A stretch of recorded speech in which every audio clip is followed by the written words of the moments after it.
It is final season in Rugby League and everything is hotting up. We're at the Totally Wicked Stadium for the playoff final between Leigh and Featherstone, and we're going to check in with the Women's Super League final, so stay with us. We'll be coming back to this game later on in the show.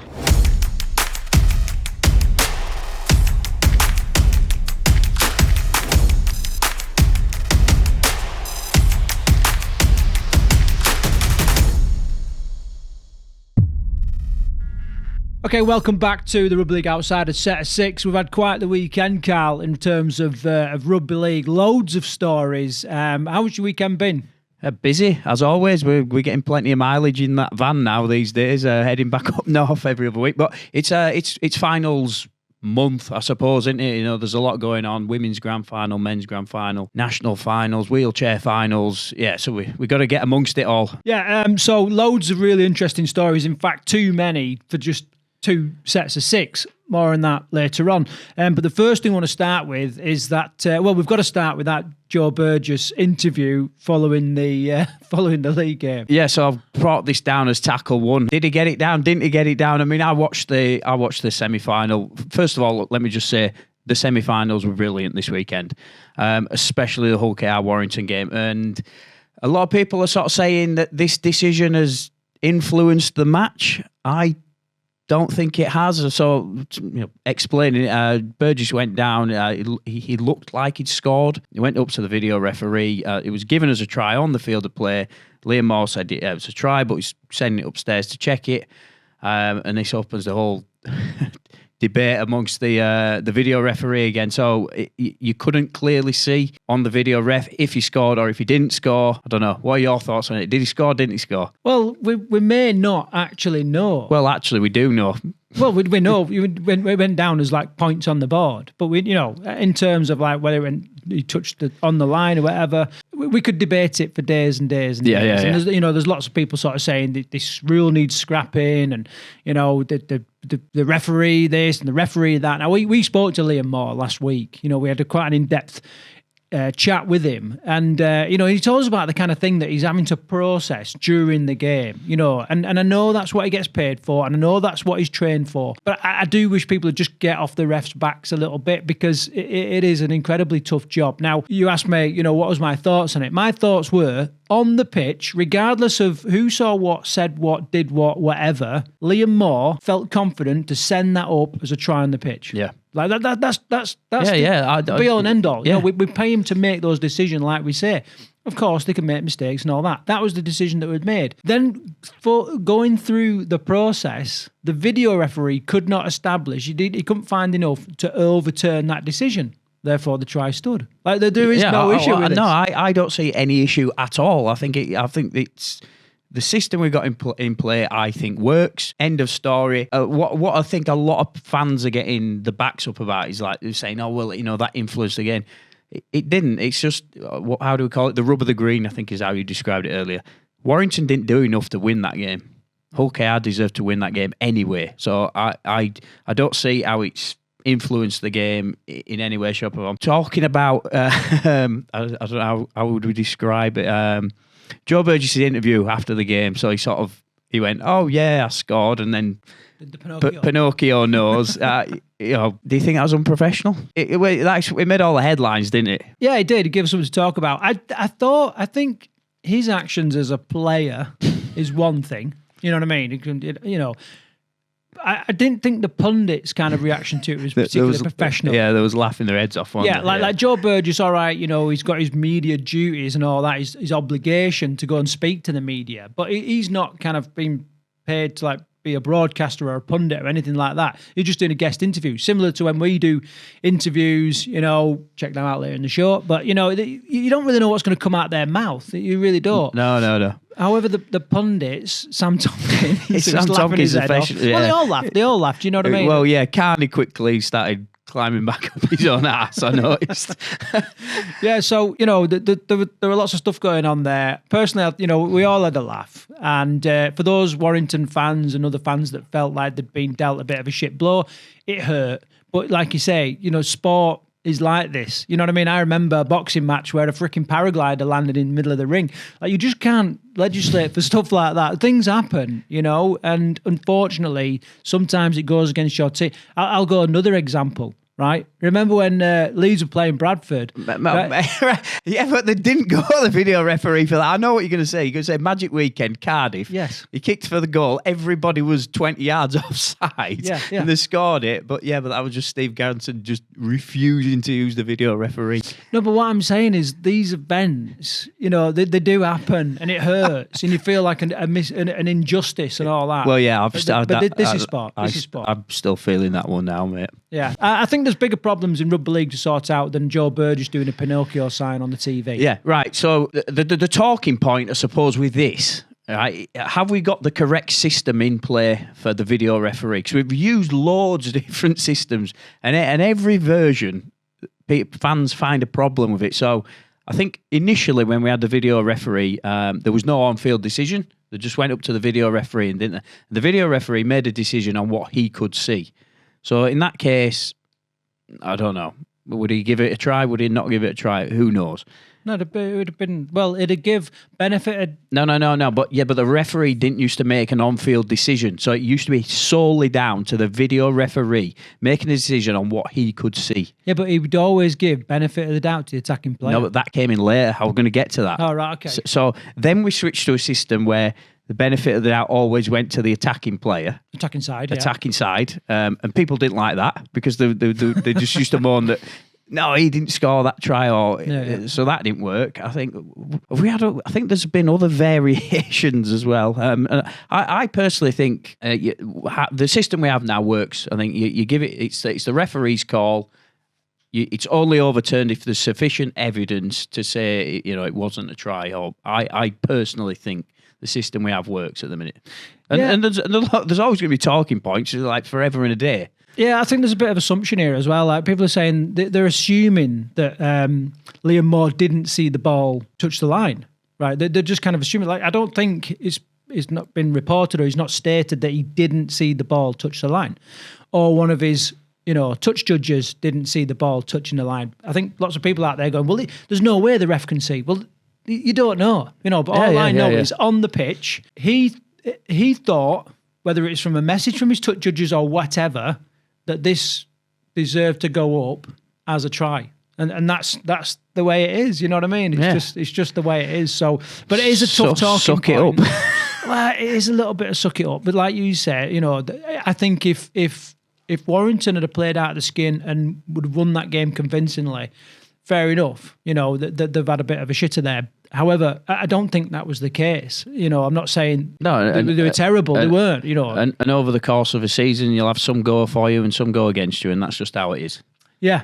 So anyway, it is a massive talking point, and I'm pretty sure Joe Burgess. Well, actually, I was going to say we'll do some media training this week, but I don't think he will. I mean, it's the first time that he's been in the headlines more than once this year for things he's said. So said or done or followed, which does get us on to Tackle 6 Williams Weekly this week. We're going to be talking about amateurish rugby league, aren't we? A Twitter account that's doing really well. Joe Burgess featured on it this week. So yeah, we'll get into that on Tackle 6 as well. Yeah, okay. So before we move on to Tackle 2, as always, make sure that you comment below and give us your take on it, whether it's, you agree with us, you disagree with us or whatever. Just get the conversation going and let's see. We'll take your points on board. Yeah, the channel continues to grow. So if you like what we're putting out, please hit that subscribe button, like and share any of the content that we're putting out. Channel's rapidly growing, so and we love to hear from people, especially the community people who are commenting on the videos. So yeah, if you like what we're putting out, please hit that button. Okay, we're going to International Rugby League. Now, there's been many travesties in International Rugby League throughout the years. We'll cast our mind back to France, Greece, and there's many, many more. Yeah. We've got a new one bubbling away, Carl. Yeah, and I thought, before we went on to this call, I thought we were going to see a repeat of what happened in France. To put it in context, Rugby League in Norway has essentially been banned from the federation. The rugby league clubs have been told that they've got to convert to rugby union. And first of all, straight away, I was like, right, this is rugby union again. The rugby union's getting the nose stuck into politics, and it's affecting rugby league in Norway. Actually, there was a whole lot more to it, wasn't there, Craig, when we dived into this call? Yeah, there was, and it was, it stems from years back in like actually establishing rugby league in Norway, and perhaps a little bit, whether it's naivety or not quite understanding that union and league are different sports. They're not just variations of the same thing. Anyway, we're going to talk to Steve Green, and who is the assistant coach of the Norway senior men's side and also the junior sides, and also head coach of, how do I say this?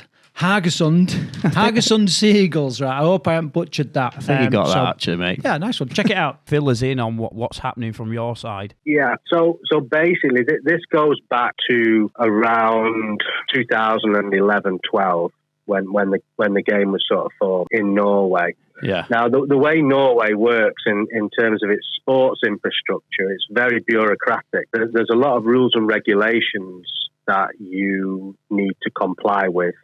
And basically, rugby league existed as what we call an activity, so it wasn't an official sport. Right. Okay. Now it came under that. There was already a sports federation, the NRF, which is Norge Rugby Forbund, because of the Olympic Committee, which is obviously Sevens is part of the Olympics. Right. So if you're an Olympic sport, you automatically will get a sports federation in Norway. Yeah. So obviously, there was already Norway Rugby Federation, which was at the time a union federation funded by World Rugby, essentially. So in the early days, NIF, which is the National Sports Federation, they insisted that Rugby League Norway became part of Norway's Rugby Federation. Right. So without anybody giving it too much thought, Rugby League went into the Norwegian Rugby Federation. Okay, Yeah. So roll on to around sort of a year ago. I could go on for 2 hours about everything leading up to that, but roll on to about a year or two ago. Rugby League has probably, I'm not going to say it's bigger than Rugby Union, but it's almost certainly it's equal. The Rugby Federation Board basically alert World Rugby to say, oh, by the way, you might have a compliance issue with our federation because we have Rugby League as part of our federation. Yeah. World Rugby write a letter back and say, yeah, you have a problem. You're not in compliance with World Rugby because you have a competing sport within your federation, which is correct. So at this point then, it must be clear that it was NRF that effectively shocked itself to World Rugby. They didn't have to say to World Rugby, we have Rugby League as a sub-federation, if you like. Yeah. World Rugby write back and say, yep, you're in sort of non-compliance territory. You need to find a solution with the Sports Federation of Norway.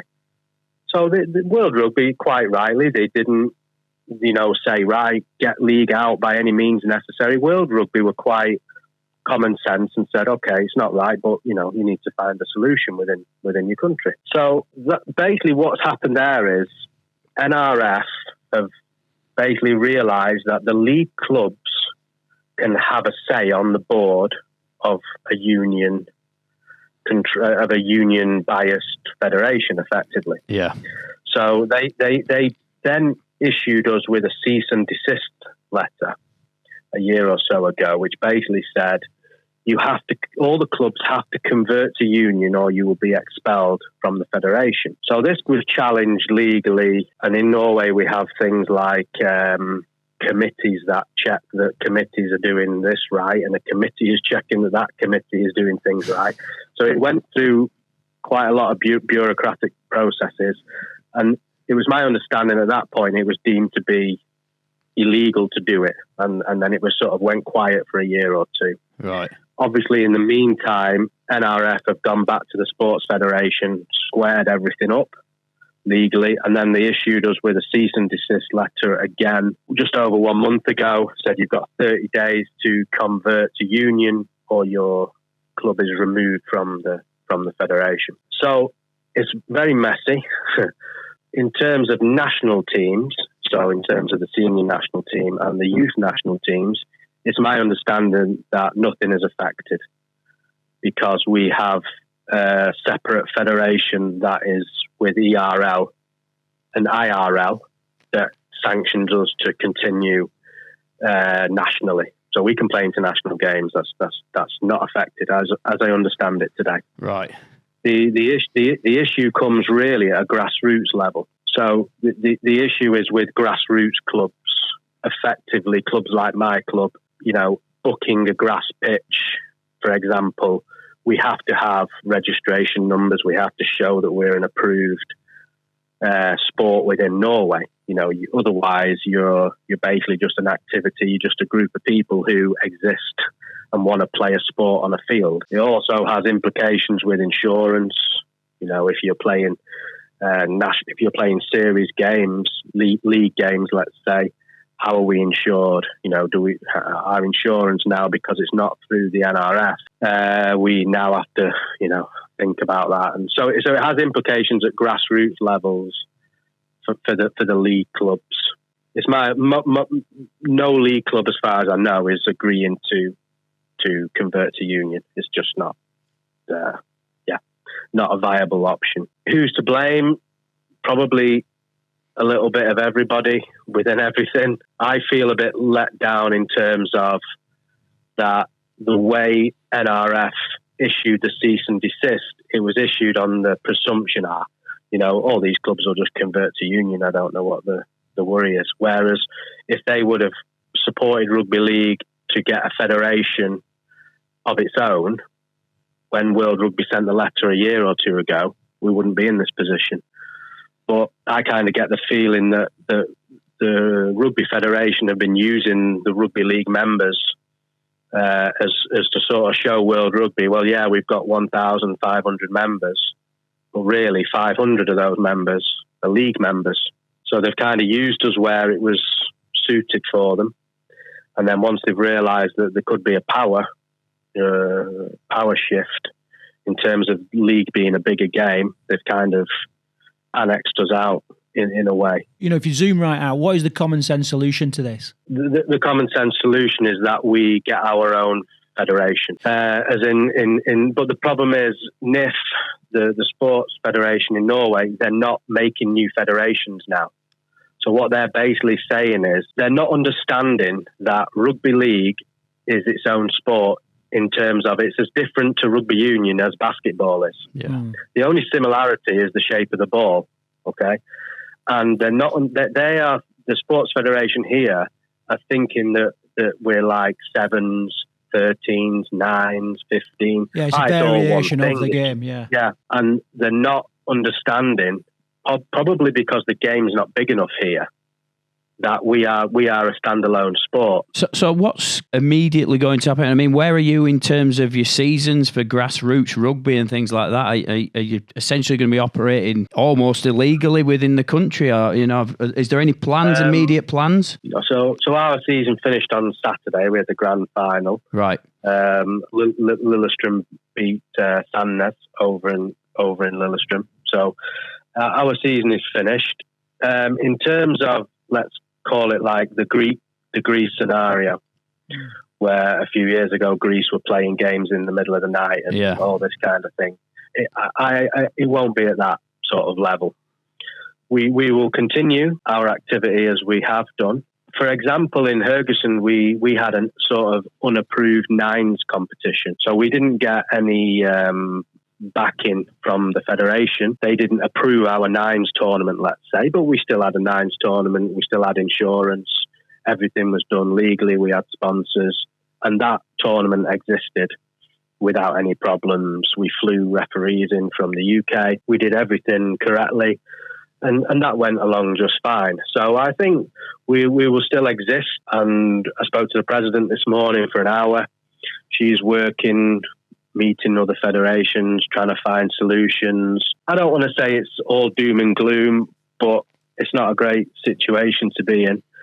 A lot of people here, especially at sort of grassroots level, they put a hell of a lot of work into the game. You know, Miriam down in Farsund, Kimmy and Sandnes. There's people all over, there's too many to mention, who are putting in a hell of a lot of work to build the game and to try and grow the game.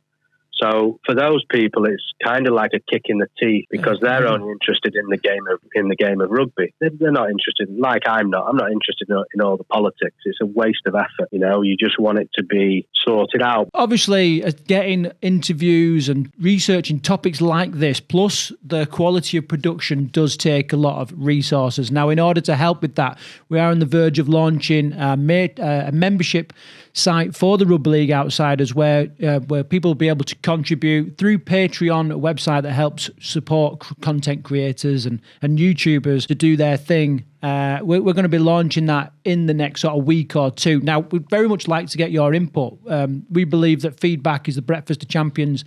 If you've got any suggestions on what you'd like for like exclusive content, perhaps meetups or, you know, to appearances, shout outs on the show, we'd be really, really keen to get your take on that, because, you know, just for a few pounds, it will help us do more and more of this kind of stuff, but also get you the information that you want. That said, okay, moving on to tackle 3 then, and we've got Women's Rugby League. We've got the elimination playoff final that played at the weekend, and then ultimately the Women's Super League final. Both incredible games. Yeah, so we were sort of following on from a story that we covered last week. So Leigh won the national final last week, where they took on London Broncos. It was the winners of the North v the South. So they went into this big game this weekend to see if they could earn promotion into the Super League. So how it played out was Featherstone finished bottom of the Super League against Leigh, who now progressed up these various different events into the final. So a great game, I thought, and Leigh really took it to Featherstone, didn't they? Yeah, they did. When we were there at the London game, they were slow to start. They almost sort of stood there and let London come to them. They changed that this week. Yeah. You know, and actually formed incredibly well from the off. In fact, they looked like the Super League team compared to Featherstone. Yeah, I would agree with that. The Leigh side looked fitter, leaner, quicker, sharper, and Featherstone really by half time they were kind of on the back foot, weren't they? Yeah, they were. We took a few clips throughout the game. Yeah. All right, Carl. They just kicked off second half here between Leigh and Featherstone. What's your take on the first half? Featherstone really struggling to handle Leigh Leopards. Leigh have been a lot more direct, they've been a lot quicker, they look fitter, just bringing a massive amount of intensity compared to what Featherstone have brought in this first half. And Featherstone really, I'll be honest with you, I don't think they're in the game at this point. So just on that, 2 questions then. First of all, what has Leigh got to do to stay in the game and stay ahead, and what have Featherstone got to do to turn it around? Leigh's simple, they've just got to keep field position and they've got to keep hold of the ball. If they do those 2 things, Featherstone won't be in the game. Featherstone, then they just need to change up completely what they're doing. They're a lot slower than Leigh. They're slower around the ruck. They really need to speed the ruck up.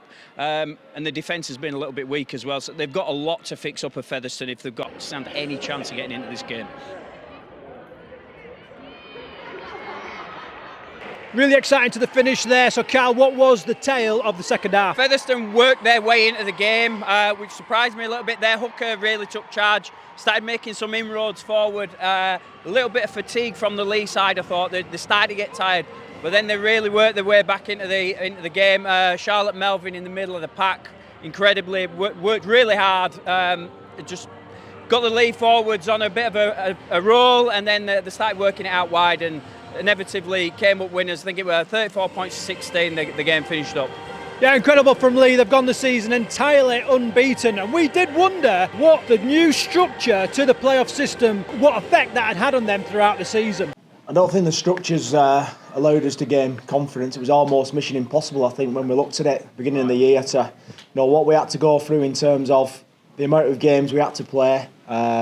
Then towards the back end of the season, you're playing 3 grand finals in 3 weeks. You know, there's a psychological aspect of that. There's a mental fatigue aspect of that, and then the physical side of it. So we came into this game today. You know, I think against Sheffield, we were pretty happy with how we played. We probably weren't quite where we needed to be against London, but we found a way to win. And today we had the right mentality and turned up. So when you look at all those factors, and then you have to change the rules as well. So community rules, we've been on unlimited subs. With tackle height rules been different. There was a lot of things to go against us, but we always knew that. And from day one, we judged ourselves on Super League standards, and that's testament to these girls. They've been superb all year.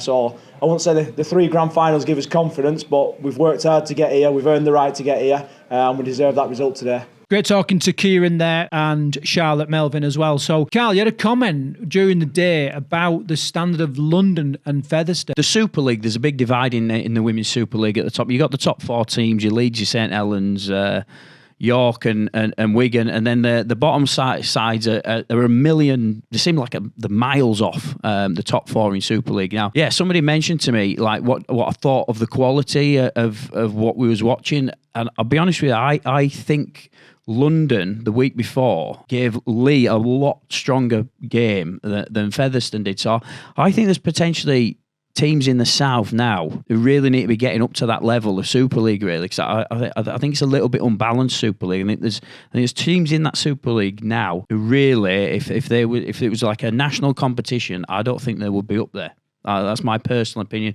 And I know there's a proper structure now that the RFL have put in place, but there's a lot of hoops to jump through before you can get into Super League. So, but yeah, I'd certainly say that like the likes of Cardiff Demons and London Broncos can definitely cut it with those bottom sides in Super League. And it'll be really interesting to see when the Challenge Cup comes around again this year, how they compete with those teams. Well, the saying is the cream always rises to the top. You know what I mean? Yeah. I think in a couple of years' time, I think things will settle down and the cream will definitely rise. Talking about cream, onto the Super League Grand Final, and York was chasing a record-breaking second Grand Final win in a row. Yes, never been done before, but you have to say they probably weren't favourites when they went into this game this year. Even though they were Grand Final winners last year, York have lost a lot of players. Sinead Peach, Tara Jane Stanley, amongst others that have got injured through the season as well. York's season started slower. They played St Helens earlier on in the year, I think in the Challenge Cup, and they came off a big loss. I think it was 30 points to 4 or something along those lines. Saints had already won 2 trophies this year. They won the League Leaders' Shield. They won the Challenge Cup. They were really the favourites going into this game, and well, they were at home as well, which is another added bonus. But straight away you could see the tail of the game. It wasn't going to be all St Helens' way, was it?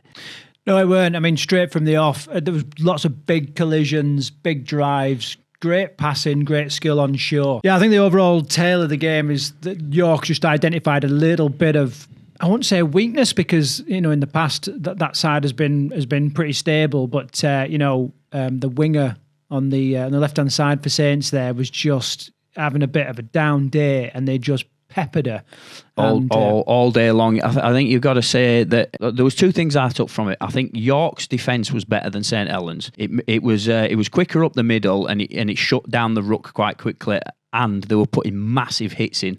Jodie Cunningham started with a lot of space to move in the first 15-20 minutes. They quickly shut that down, and I think Saints started getting sloppy, put a lot of ball down. They made a lot of uncharacteristic errors. So I think York's defence really pressured St Helens. Like you say, that York identified a weakness in that Saints side.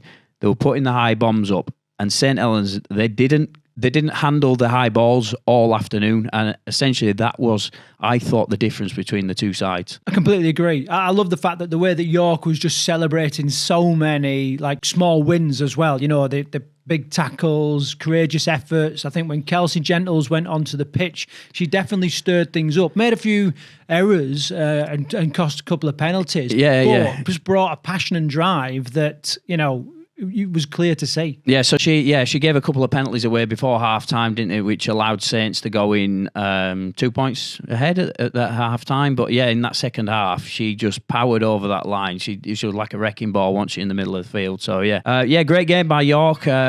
Deserved winners, I thought. I think that they got the tactics right on the day. The defence was tight, and they just played with never say die attitude, which they've had all season, and it's been more and more evident as we've got towards the back end of the season. And they didn't want to give that trophy up. Well, we caught up with a couple of people, including Tanya Arnold. We got her take on women's rugby league in general. But before that, we spoke to Georgia Etherington, who was the player of the match, who I think spoke incredibly well. Yeah, Georgia, how does it feel having that trophy in front of you? Just overwhelming.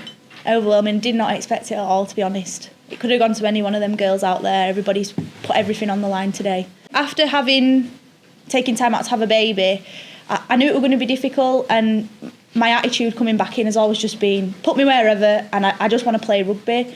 And I think having that attitude has just obviously helped me being in the situation I've been in this year. And, you should never take anything for granted. You never know when last time you're going to step on a field. So I'm just, buzzing to be wherever I am.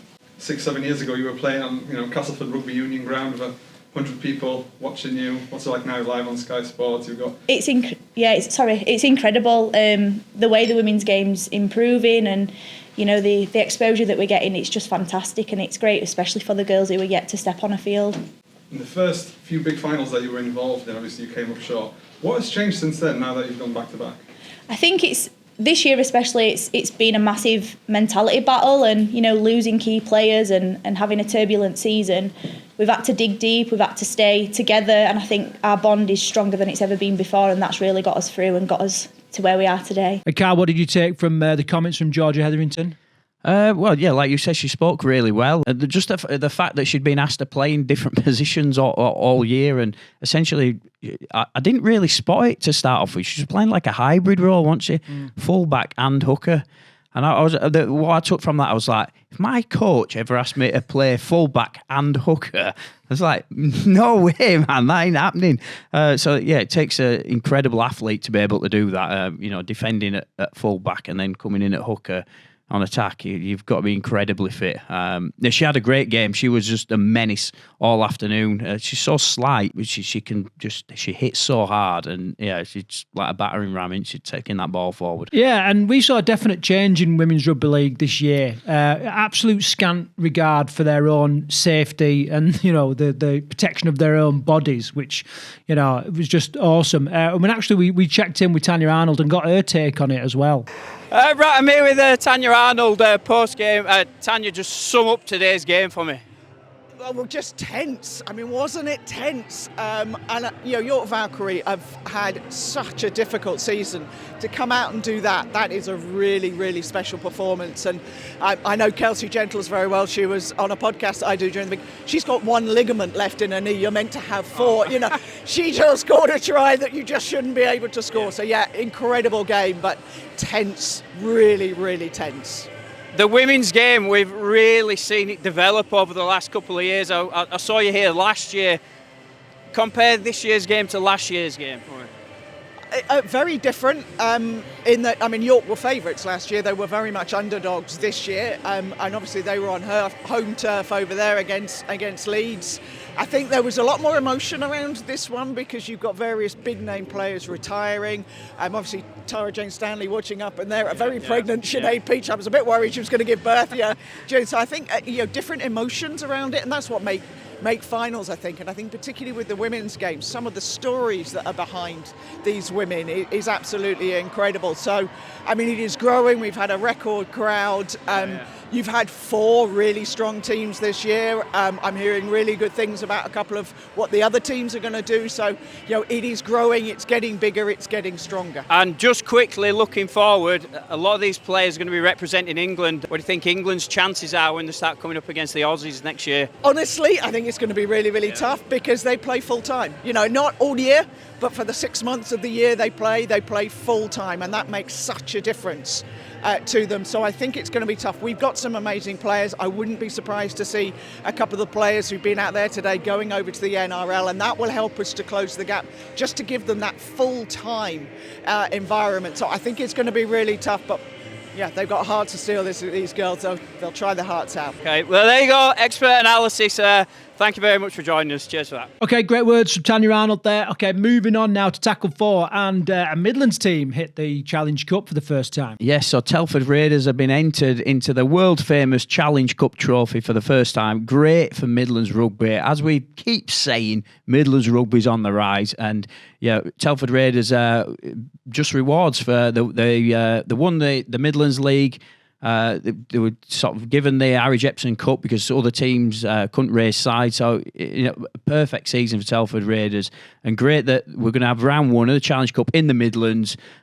It's really exciting. And for people like Fred Baker, the chairman, who've done so much hard work throughout the years, it's just rewards for him. Yeah, and great for Nathan Parker, maiden season as head coach, and all the players there who have absolutely put a big shift in this year. So the details of the Challenge Cup, I can sort of announce them. So January 12th to January 13th is going to be the first round of the Challenge Cup, where all the community sides are going to take place. 15 sides are going to progress into round 2. This is where it gets interesting. All the other sides are coming in rounds earlier this year. So win 1 game against a community club. Round 2, January 26th, January 27th, Championship clubs and League One clubs are coming in. So you pick up a win, and you could be going to Odsall to play Bradford Bulls, or you could be going to Wakefield to play It's mental, and it's really exciting. Round 3, the Super League clubs come in.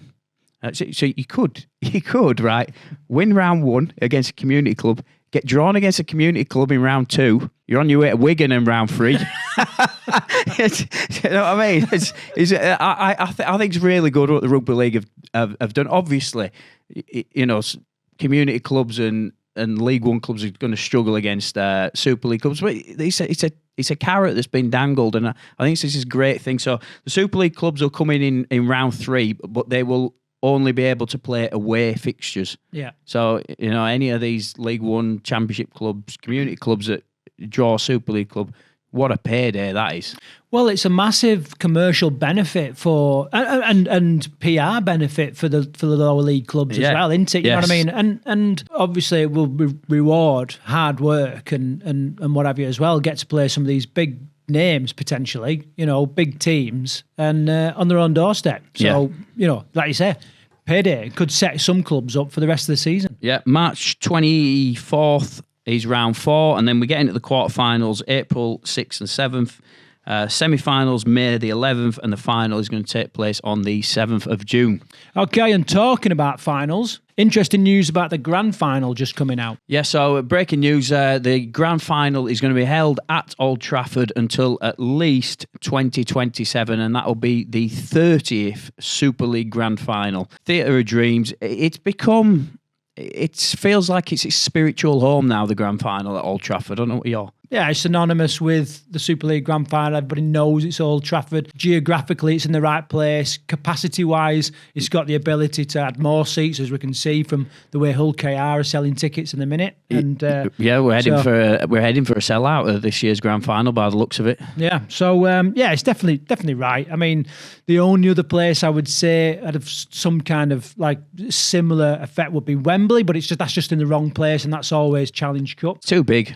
I think Wembley's probably too big as well. We want a full house for the grand final. Interesting, Manchester United have released plans for a new stadium though, so I don't know where that's going to fit into all this. I don't know if the new ground's going to be on the same location or if they're looking at moving somewhere else. I don't know enough details about Manchester United football. Apologies.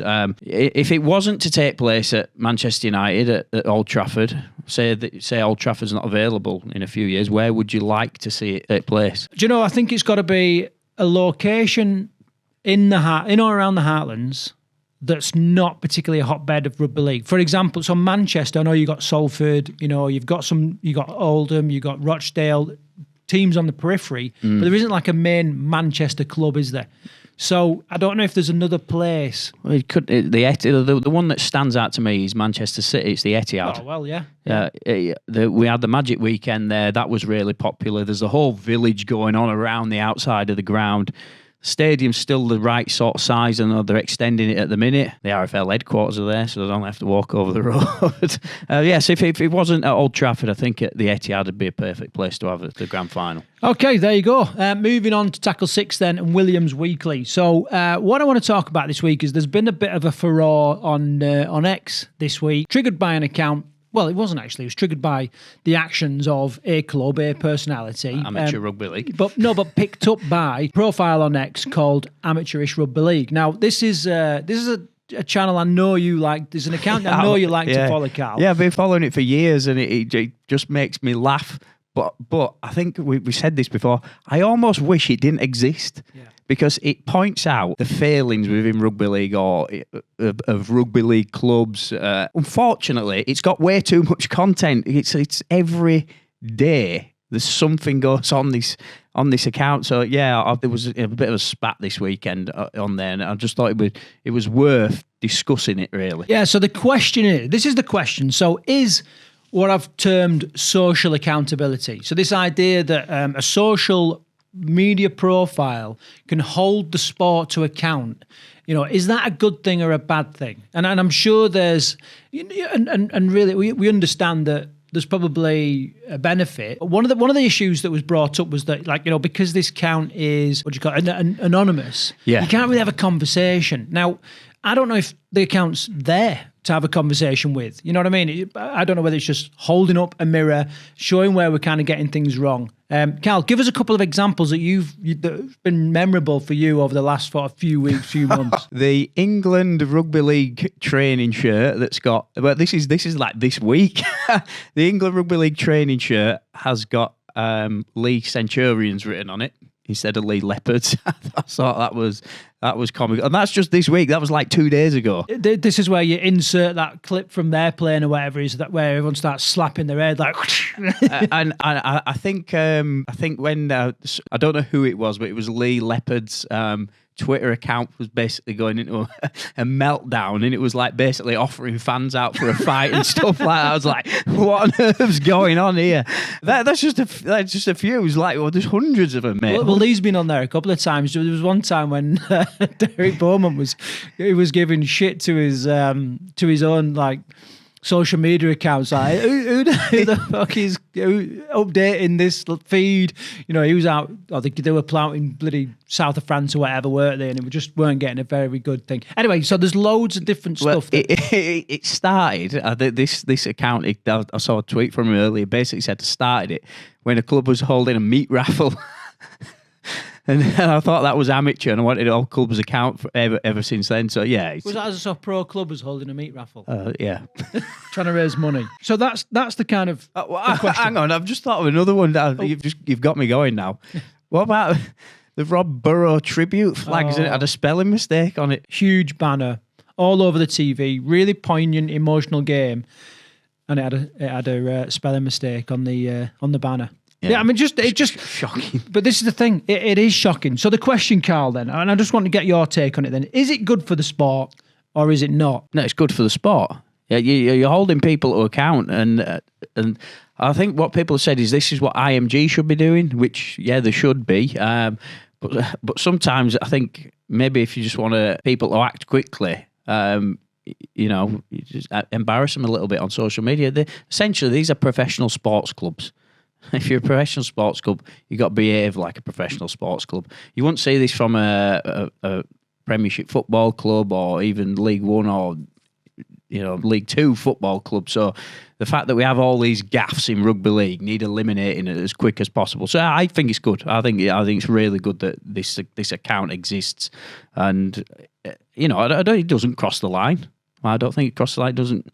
It's not like bullying. No, it's not bullying. It's not rude to people. It's just literally pointing out things that are happening. Yeah, and I think everybody just needs. I mean, like me, I made a bit of a mistake in the prediction video last week, and you lot watching were quick to jump onto that. And before we publish on stuff now, we do go through a little bit of a process of fact checking and that kind of thing. Unfortunately, we don't take ourselves that seriously, and we don't at all consider ourselves professionals, and we don't get paid for this. So exactly. At the end of the day, it don't matter if we make a mistake, but if you're a professional rugby league club, you should do. So do better. I think you do need a little bit of account, as long as it's done in the correct taste and in the correct manner. Unfortunately, it hurts. It hurts when you make that mistake. I know I've made some absolute shockers.